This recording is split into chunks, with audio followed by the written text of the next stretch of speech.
আসসালামু আলাইকুম। করলা ভাজি বসাবো, করলা দিয়ে দিলাম। তার সাথে আমি এখন হলুদ মরিচ দিয়ে দিব।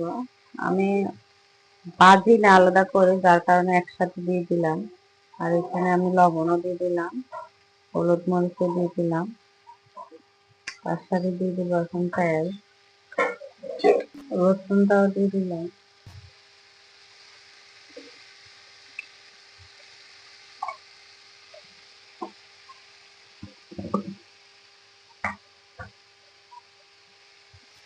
আর এখানে আমি আরেকটা ভাজি করে রাখে দিচ্ছি। তো আমার করলা ভাজিটা, আমি শুটকির তরকারি বসাবো। ফার্স্টে আমি পানি দিয়ে দিলাম, আর আমি লবণ দিয়ে দিতেছি। তার সাথে আমি মরিচের গুঁড়া দিয়ে দিতেছি, হলুদের গুঁড়া দিয়ে দিতেছি, রসুন বাটা দিয়ে দিলাম 1 চা চামচের থেকে বেশি। তো আমি এখানে সব ধরনের সবজি দিয়ে দিব। এখানে আছে পটল, আছে সিম, তারপরে দিয়েছি শসা।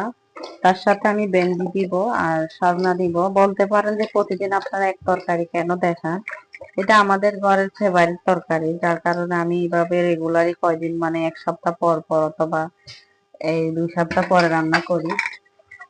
এখানে সিম, আলু, পটল, তারপরে আছে আপনার একটা ক্ষীরা দিয়েছি, আর সজনা কেটে রাখছি, ভেন্ডি কেটে রাখছি। তো আমি এখানে সজনাটা কেটে পানিতে ভিজিয়ে রাখছি, আর এখানে ভেন্ডিটা কেটে রাখছি। তো আমি এই পর্যায়গুলো হয়ে আসলে আমি দিব।